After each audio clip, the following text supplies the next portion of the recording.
Which way? Boat. Ears not clearing.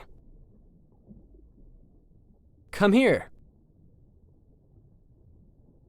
Watch me. Get with your buddy. Hold hands. You lead, I'll follow. Down or descend. Low on air. Out of air. Share air. Slow down or calm down. Breathe.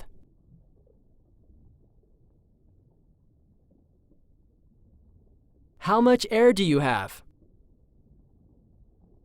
Danger or hazard. Turn the dive or head back. I'm cold. At the surface, you use large signals that are more visible from a boat or shore. This means okay or okay. If you can only use one hand, it's like this. This means distress or help me. Your instructor may show you additional signals that apply to training. You find that you understand signals in context with what's happening. See if you can figure out what these divers are saying.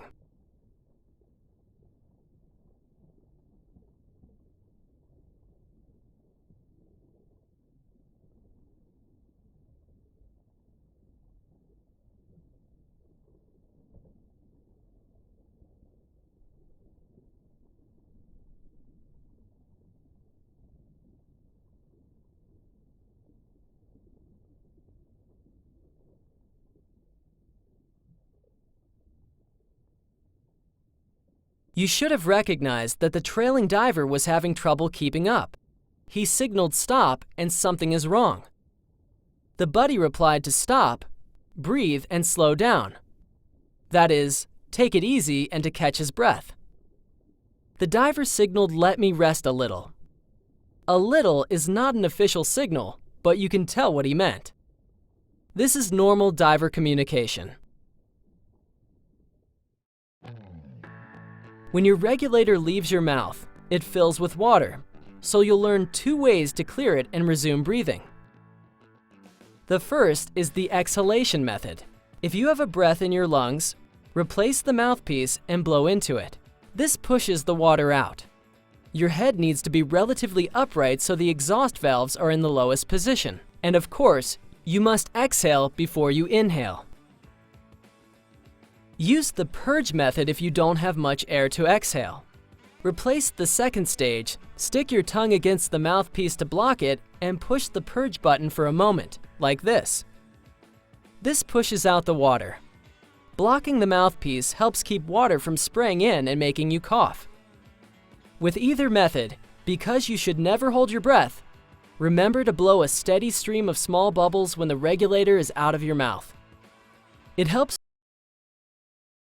to make a continuous ah sound so you keep your airway open. After clearing, inhale your first breath gently and cautiously, in case there's residual water. If you release your second stage, depending upon your position, it may drop in front of you or it may end up behind your shoulder out of sight.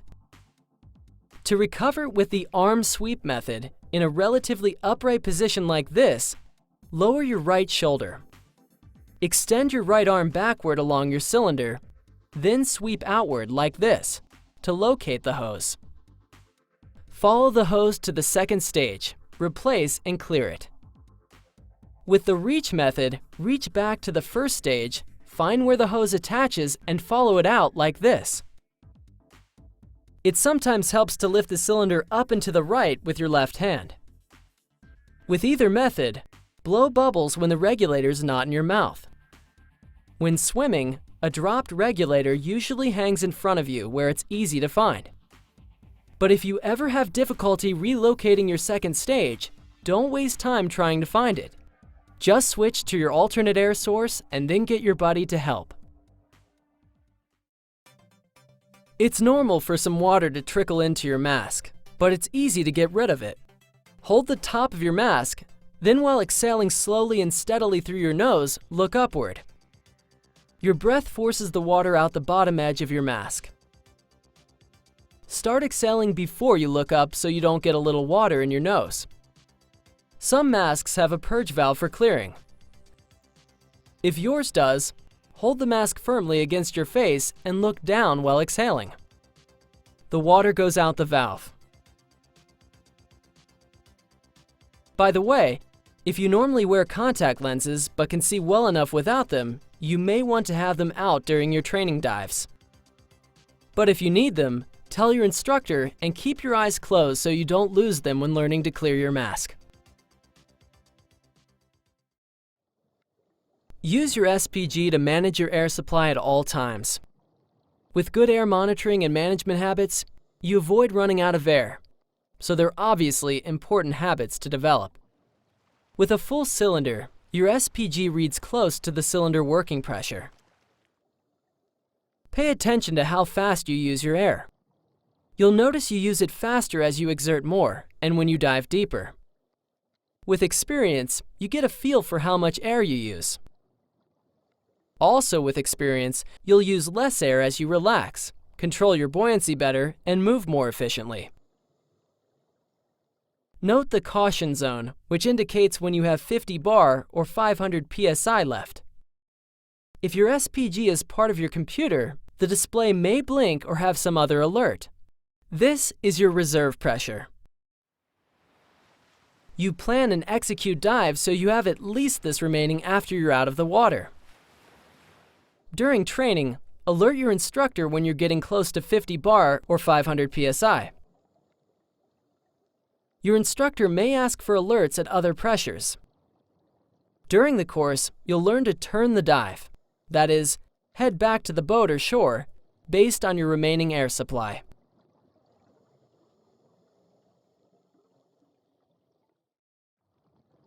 You learned about equalization earlier. Recall that you need to equalize as you descend to avoid squeezes. Equalize gently and often, every meter or few feet. Equalize your mask by blowing into it from your nose. Descend slowly and be patient.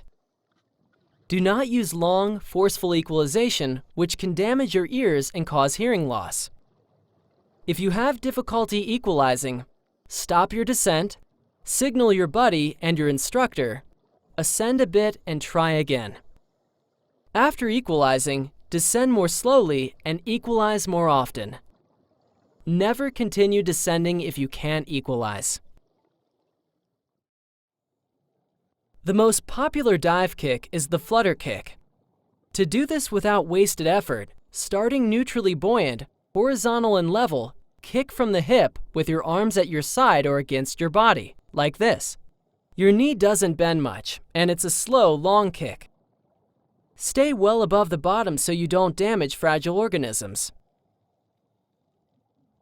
You may learn other kicks depending upon your preferences or to meet specific needs. This is the frog kick. Many experienced divers use it most of the time instead of the flutter kick. With proper air management, an air supply emergency should be highly unlikely. But as a diver, you'll know how to manage the problem should it occur. Were you to find yourself out of air, if possible, you would use an alternate air source, most commonly provided by your buddy. Signal out of air and share air. Your buddy responds by providing her alternate second stage, though you can secure it yourself if she doesn't. If your buddy uses an alternate inflator regulator, she switches to it and provides you the primary from her mouth. Either way, secure the alternate, clear it, and begin breathing. Grip each other's right forearms like this. This keeps you together and leaves your left hand free to deflate your BCD and control your buoyancy as you ascend. Take just a moment to get settled if you need to, then ascend at a safe rate to the surface. You'll learn to ascend at a safe rate with your buddy. Signal up to your buddy. Start your ascend by swimming upward. You should not need to put air in your BCD. As you come up, look up, reach up, and come up slowly, like this, staying with your buddy and checking overhead regularly. Breathe normally and don't hold your breath. Ascend slowly. Your computer may warn you if you go too fast. Remember what you learned about expanding air? As you come up, the air in your BCD expands, so you have to vent some to keep from becoming too buoyant. Release small, regular bursts like this. During your first confined water dive, your instructor may do this for you. When you reach the surface, keep breathing from your regulator while you inflate your BCD. Once you're floating comfortably, you can switch to your snorkel. Again, make a habit of keeping your mask on and either your snorkel or regulator in your mouth while at the surface. If you need to float in an emergency, one option is to drop your weights, especially if you don't have air in your cylinder or have a BCD problem. Never hesitate to drop your weights at the surface. Remember, you don't have to drop all your weight, just enough to float. Dropping your weight underwater risks an uncontrolled rapid ascent, so you only do it if you're unsure you could reach the surface any other way. When you practice with your instructor, first make sure no one's below you. Breathe from your regulator and simulate a BCD problem by deflating it. You may have to kick to stay up. Then, quick release your weight, pull it well clear, and drop it. You'll float right up. After surfacing in an out-of-air emergency, or if you disconnected a runaway inflator, your BCD low-pressure inflator won't work, so you use oral inflation. At the surface, hold the BCD inflator-deflator with your left hand. Inflate by blowing into it while depressing the same button you usually use to deflate. Remove your mouthpiece, kick upward taking a breath, and blow about half to 2/3 of it into your BCD as you settle back into the water, like this. Repeat this until you're positively buoyant. Be sure to release the deflator button when you're not blowing in. Otherwise, the BCD will deflate, of course. How you exit the water depends upon the environment and your physical needs. You'll probably learn and practice several techniques. The following guidelines apply to most exits. 1. Establish positive buoyancy before switching to your snorkel. 2. Remove your fins before exiting, if appropriate for the technique. This helps you avoid walking with fins on. 3. Keep your mask on and breathe from your snorkel or regulator until you're on the boat or in calm water shallow enough in which to stand. After exiting, if you didn't take your fins off before exiting, sit as soon as you can or take them off with a buddy. It's usually easiest to get out of your gear seated, though buddies sometimes help each other while standing. Remember to use proper lift techniques, and on a boat, secure your equipment so it can't fall. When you're ready to take your gear apart, start by closing the cylinder valve. Depressurize the regulator by pressing the purge. Then disconnect the low pressure hose from the BCD inflator. Remove the first stage. Dry the dust cap and replace it. Take weights from the weight system and secure all the BCD buckles and straps. Release the cylinder band and slide off the BCD. Resecure the cylinder or, on shore, lay it down. Rinse everything like you've already learned.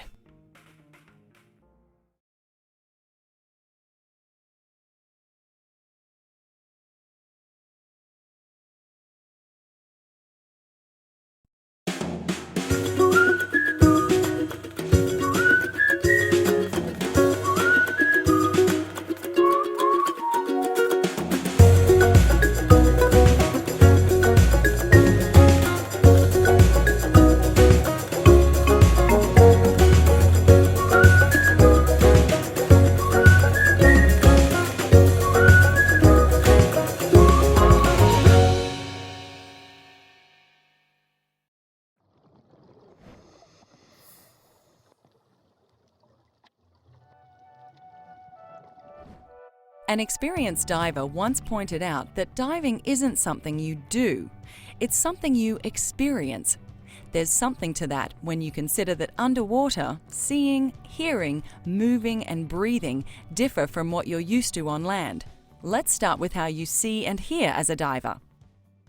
Water is more dense than air, and this affects light.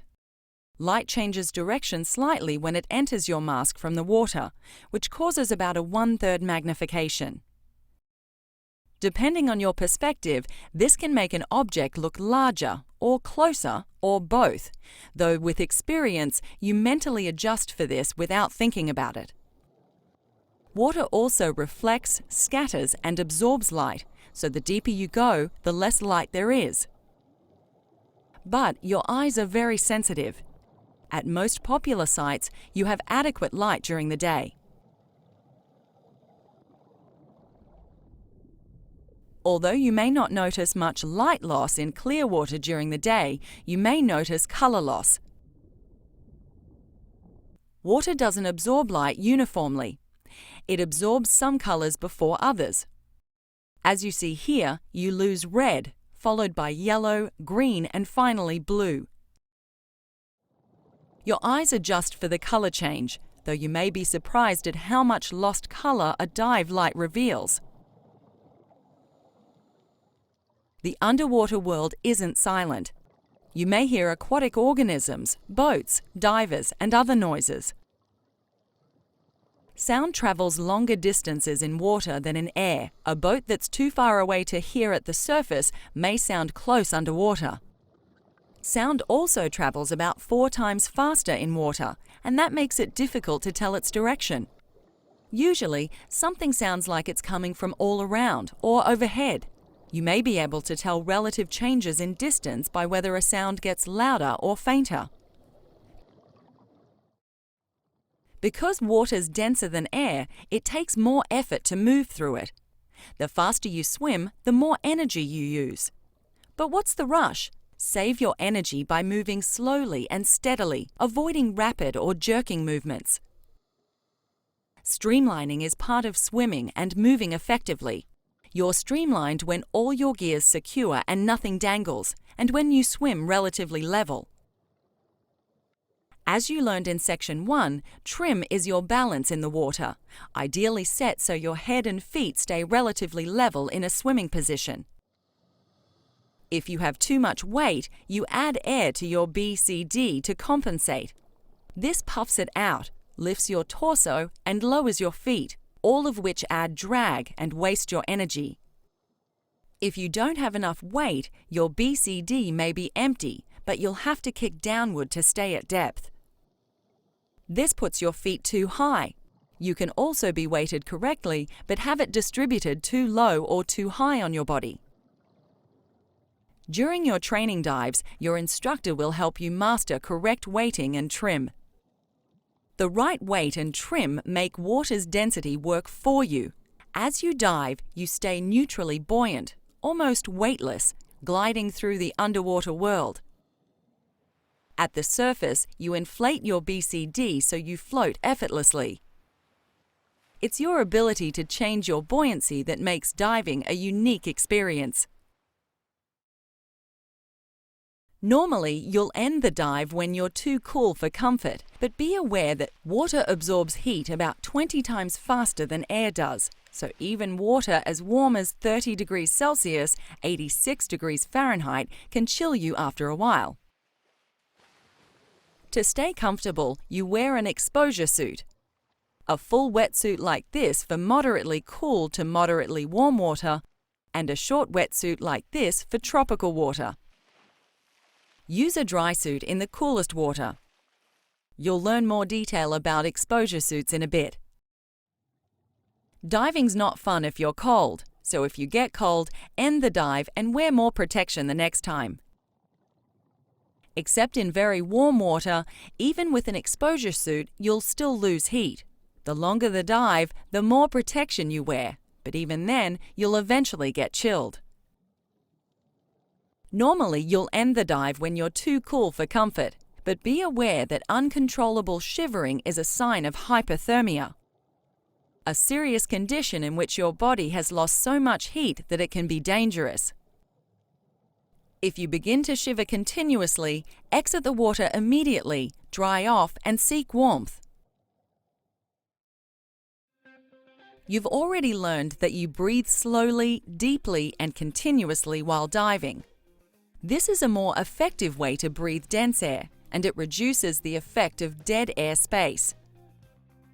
Dead air space is the air in your breathing passages that doesn't reach your lungs.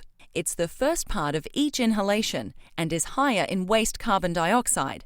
Dive gear adds dead air space.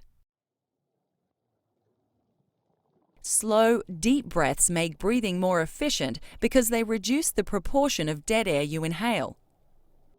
It also helps you stay relaxed and clear-headed. Airway control is how you breathe past a little bit of water in the mouthpiece, which is common after clearing. The technique is to inhale slowly while looking downward.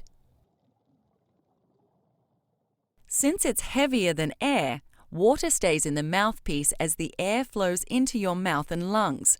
Put your tongue tip against the roof of your mouth to help deflect any water. After you get a breath, exhale sharply to clear the residual water. If a few droplets get on your throat, just cough while holding your snorkel or regulator in place. Overexertion usually results from prolonged exertion, like fighting a current, so you can start breathing faster than your regulator can deliver air. It can be frightening and may cause panic.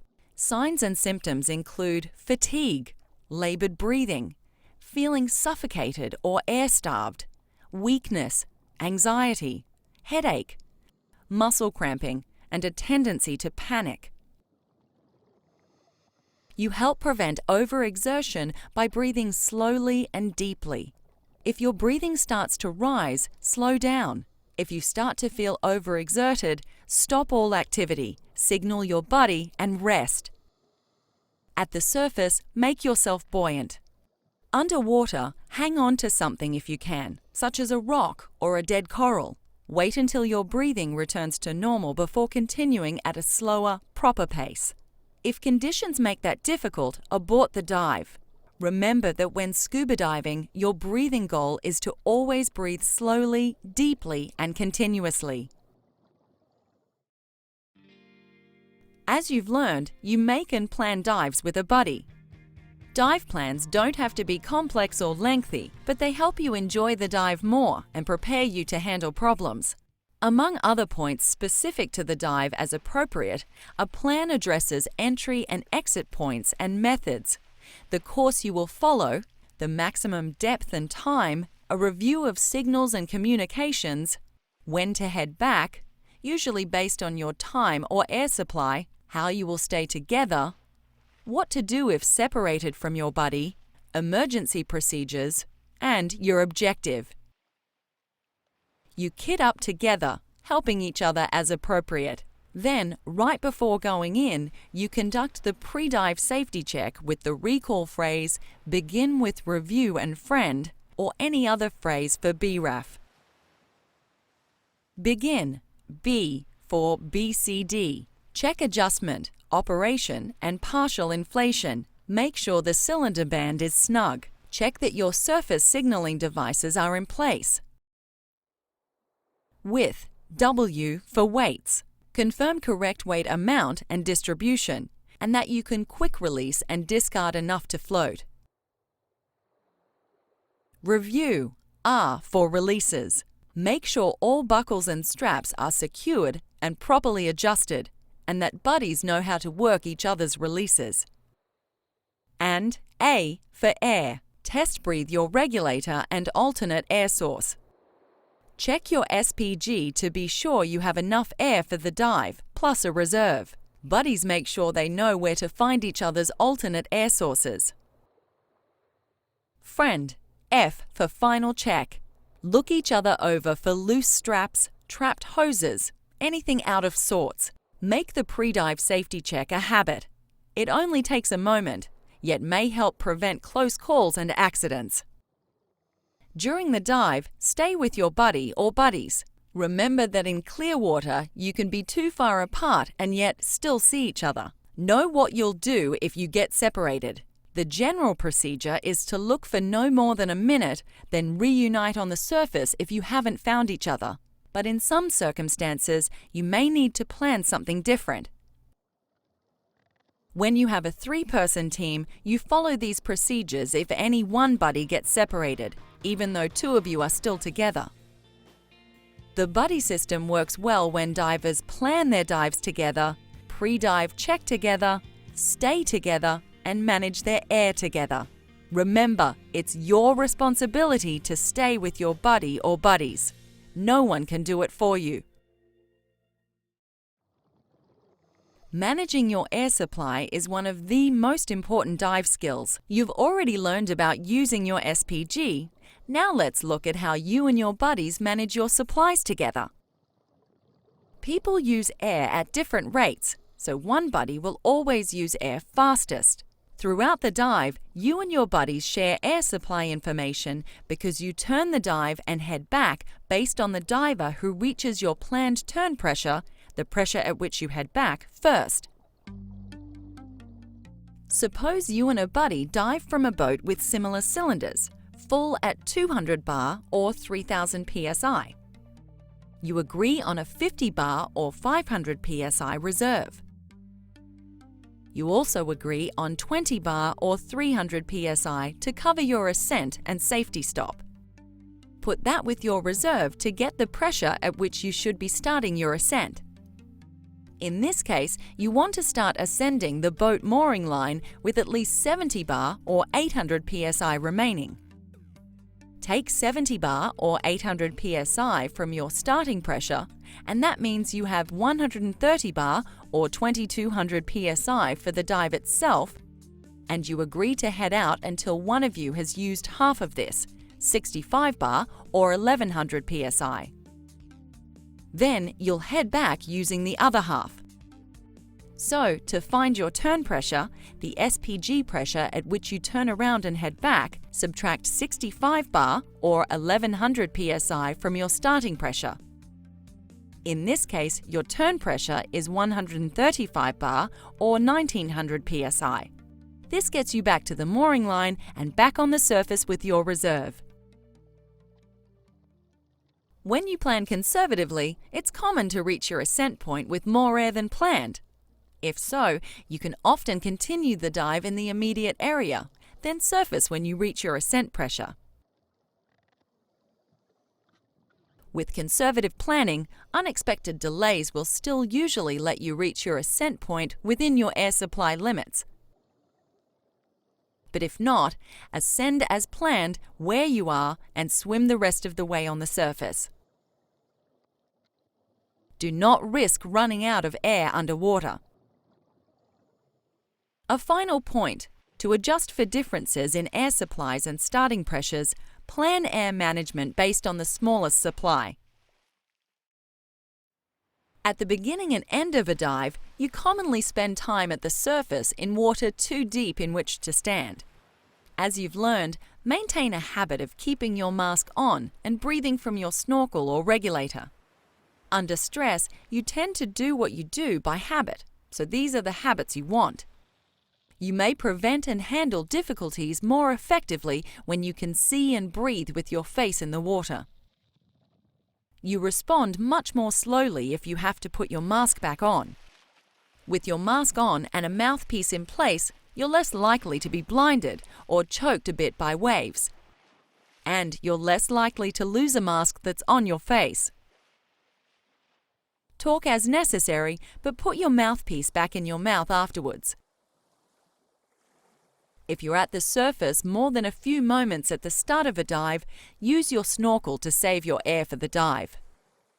At the end of a dive with a low cylinder, you may need your snorkel to breathe with your face in the water while swimming or in choppy conditions. When you have to get in the water some distance from where you want to dive, it's common to save air by using your snorkel on the surface to get there. You may snorkel as you look for your descent point from the surface. If you surface away from your exit point due to low air, you may have no choice but to make a surface swim. For short swims, or so you can see underwater, swim face down. But for long swims, it's less tiring on your back because the water supports the cylinder weight, though it's a little harder to navigate and watch where you're going. Maintain the buddy system. Communicate and stay together. Generally, it works well to swim side by side, like this. When you're ready to descend, you follow 5 steps. First, confirm your buddy is ready to descend. Then second, orient yourselves to something at the surface or underwater. Third, switch to your regulator. And fourth, check your computer to be sure it's operational and hasn't gone into sleep mode. Activate your timer if you're using one. Fifth, signal descent and slowly deflate your BCD to start down together. As you start down, begin equalizing immediately and equalize frequently, every meter or few feet, as you learned previously. Descend with your head above your feet, like this, to help your orientation and equalization. You often have a line or slope as a reference. Usually, you use it as a visual reference and control your descent by controlling your buoyancy. But you may hold on to it in some circumstances, like diving in a current. When descending without a reference, stay in a buddy team, adjust your buoyancy, and control your descent by watching your computer. As you descend, your buoyancy decreases and you start to sink faster.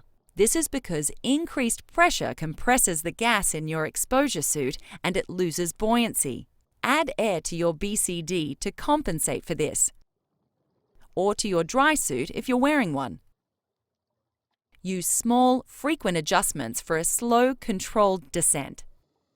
This helps you equalize every meter or few feet. Ideally, you arrive at the bottom neutrally buoyant by adjusting as you descend. Starting an ascent also has 5 steps. 1. Confirm your buddy is ready to ascend. 2. Check your computer to be sure you're within its limits. 3. Look up and hold your BCD deflator. Do not add air to your BCD. If you're properly weighted and neutrally buoyant, start your ascent by swimming up gently. 4. Ascend slowly, no faster than 18 meters or 60 feet per minute, or your computer's rate, whichever is slower. With most computers, your ascent rate is 10 meters or 30 feet per minute. Look up and turn as you ascend to make sure there's nothing above you. Reach up as you near and break through the surface. Check your computer and control your buoyancy to control your ascent rate. Your buoyancy increases as you ascend because air in your BCD and exposure suit expands. Control your buoyancy by releasing air from your BCD, or dry suit if you're wearing one, in small amounts frequently. When possible, ascend with your buddy or buddies along a reference, like a sloping bottom, mooring line, or a vertical line from a boat or float. Again, you normally use it as a visual reference, though you may ascend holding onto a line in situations like currents. You can ascend in mid-water without a reference by controlling your buoyancy and watching your depth and descent rate on your computer.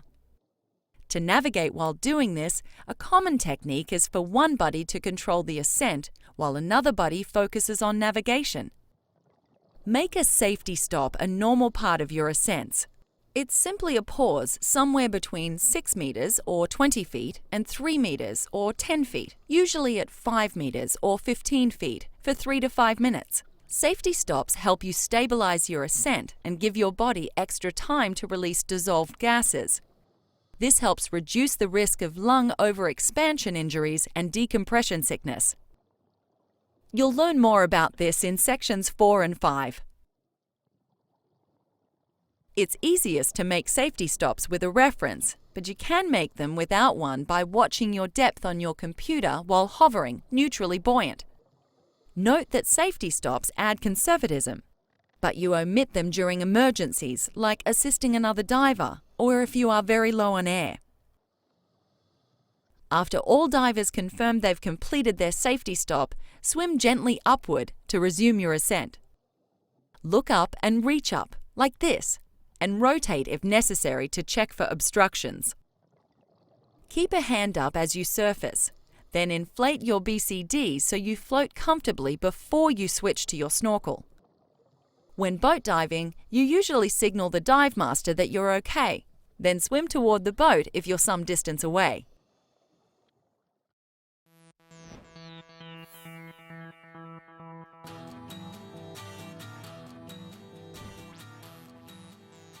You wear exposure suits for warmth and to provide some protection from accidental stings, scrapes, and cuts.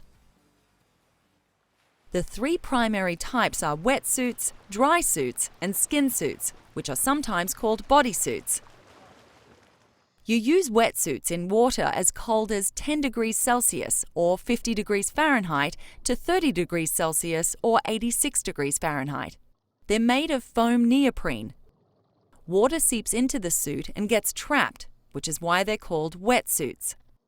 Afterward, your body heats the water, and the neoprene slows further heat loss significantly. A wetsuit has to fit properly because if it's too loose, water flows in and out, taking away body heat. Too tight and it's not comfortable. So, be sure to get a professional fitting. Dry suits cover most or all of your body, and you use them in water cooler than 18 degrees Celsius or 65 degrees Fahrenheit, but also for very long dives in warmer water. As the name says, the suit keeps you dry. An undergarment and an air layer, and sometimes the suit itself, insulate you. Because a dry suit is an airspace, you equalize it and adjust it for buoyancy control when you change depths. You learn to do this in the PADI Dry Suit Diver course, and your instructor will familiarize you with dry suit operation if you use one in this course. Dry suits don't fit snugly, but size, fit, and options are still important. Skin suits provide some sting, cut, scrape, and sunburn protection, but little or no insulation. You wear them by themselves in very warm water, or under a partial wetsuit in moderately warm water. Many divers wear skin suits to help them put on wetsuits. Exposure suits come in different styles, and you can choose from different accessories and options. Wet and dry suits insulate you so effectively that overheating can be an issue when it's hot out. Avoid this by setting up your kit before putting on your suit, and put the suit on at the last possible moment. Stay in the shade if possible. Limit activity as much as you can, especially when you have to be in the sun. Pull back a hood and unzip the jacket for as long as possible. If you do start to overheat, stop and cool off, even if it holds up the dive a few minutes. You carry a cutting tool for safety, such as to deal with entanglement, and for convenience, such as to remove litter from a dive site. You can choose from 4 basic types, though some areas regulate the types and sizes of cutting devices. Dive knives range in size and usually have a smooth and serrated cutting edge. Dive tools are similar, but they replace the pointed tip with a prying tip. Shears are especially suited to cutting line and net. And Z-knives are bladed hooks specifically for cutting fishing net or line. You usually carry a Z-knife in addition to a regular knife or tool. You mount cutting tools in different places based on what you like, as shown. Wear at least one someplace you can reach it with either hand, so it's accessible even if you have an arm a bit tangled in something. You need a dive gear bag to carry all your equipment, except weights, cylinders, and dry suits. They're designed specifically for diving so that salt water won't ruin zippers, so the material won't rot, and so they can withstand the stresses carrying it. You can choose from many styles, options, and colors, which are mainly personal preference. The main thing to pay attention to is size. Select a bag that is slightly larger than what you think you will need, because your kit tends to grow as you gain experience. As a diver, there are 3 primary instruments you use: your SPG, dive computer, and compass. These may be separate instruments, or 2 or all 3 may integrate into a single one. You're already familiar with SPGs. Dive computers track your depth, time, and give you time limits. You'll learn about these in sections 4 and 5. Your compass gives directional information so you can find your way. You'll learn about doing this a bit later as well. Besides these, there are optional instruments. Before dive computers, divers use depth gauges and watches for use with dive tables. You will need these if you use the RDP table or ERDPML instead of a computer. Dive watches are popular lifestyle accessories, the badge of a diver, if you will. Many divers who have computers also have dive watches for that reason, as well as having another way to time their dives. Thermometers help you learn how much exposure protection to use. Although you can get a separate thermometer, your SPG or dive computer may already have one. Dive instruments are robust, but shield them from impact and don't drop them. Keep them out of prolonged exposure to direct sunlight and high heat. Other than rinsing instruments, the primary special care is changing the batteries as directed by the manufacturer.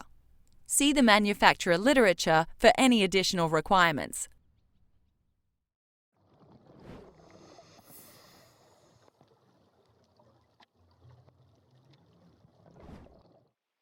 You'll learn several ways to enter the water during this course. Depending upon your physical characteristics, one you may learn is the giant stride, which is popular when diving from large dive boats or from docks onto deep water. After your pre-dive safety check, with your buddy, go to the water entry area. To avoid walking with fins on, put on your fins there if you can. You can stabilize each other or hang on to something stable. Partially inflate your BCD.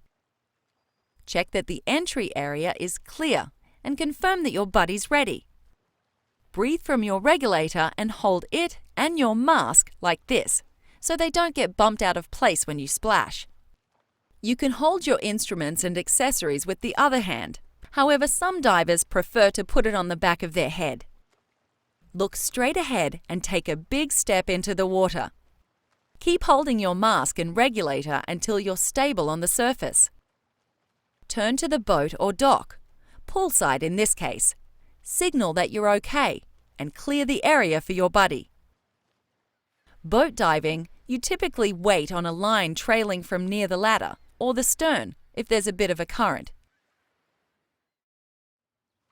You use a weight check at the surface to determine proper weighting. Starting with your estimated weight, breathe from your regulator and deflate your BCD completely. Holding a normal breath, you should float at eye level. And when you exhale, you should sink slowly. If not, add or remove weight until you do. Once you're there, if you're wearing a full cylinder, add about 2 kilograms or 5 pounds. This is because the air in your cylinder has weight, and you get lighter as you use it up.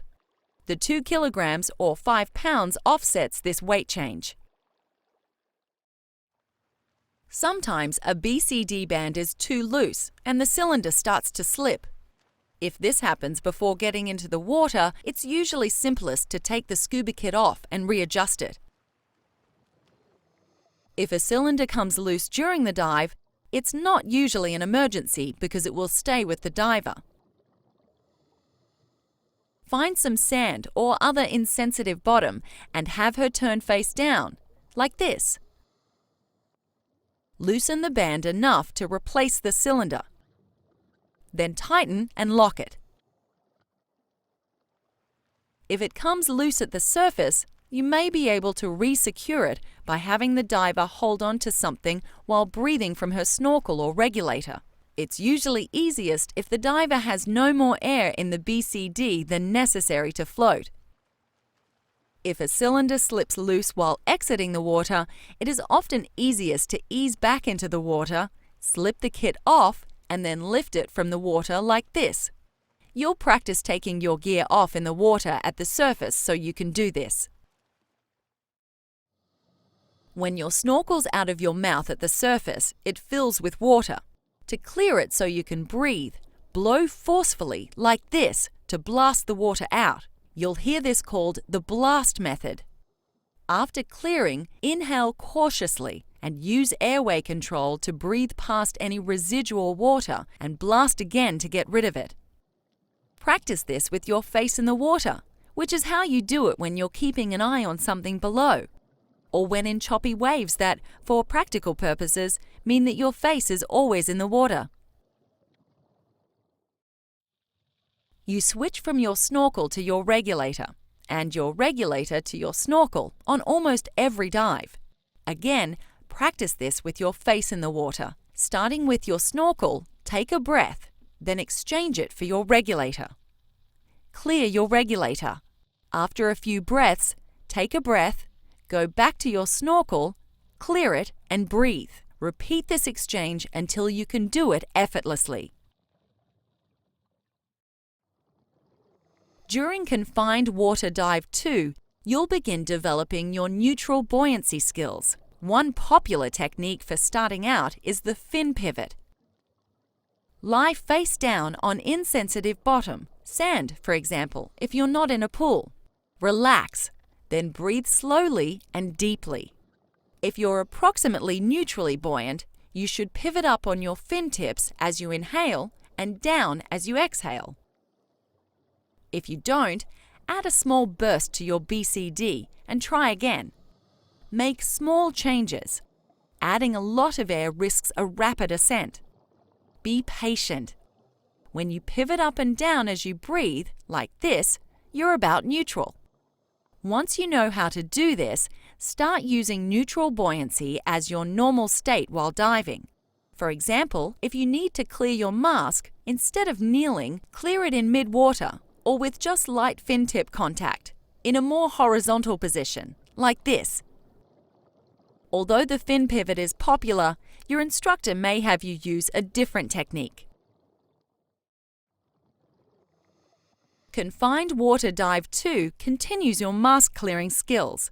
You'll start by clearing a fully flooded mask, which you do just like a partially flooded one, like this. Then, you take off your mask completely. This prepares you in case it were to get dislodged completely while diving.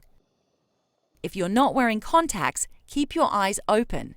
Everything will be blurry, but you'll see well enough to swim, signal your buddy, and so on. If you find it uncomfortable to breathe with your nose exposed to water at first, block it momentarily if necessary. But with a little practice, you'll be able to breathe without a mask and without blocking it. You'll practice doing this for a minute or more, which is about how long it would take to reach the surface if you lost your mask and couldn't find it. After a minute, put it back on and clear it. Then, check the seal for trapped hair or your hood under it, which would allow an annoying drizzle until corrected. A rare but possible malfunction is for your BCD or dry suit inflator to stick open. Respond by disconnecting it and venting the excess air. To start the exercise, your instructor may simulate the sticking by holding down the inflation button. Immediately disconnect the hose from the inflator, like this. It takes more effort with your regulator pressurized. Push the hose toward the connection, like this, while pulling back on the release fitting with your fingers.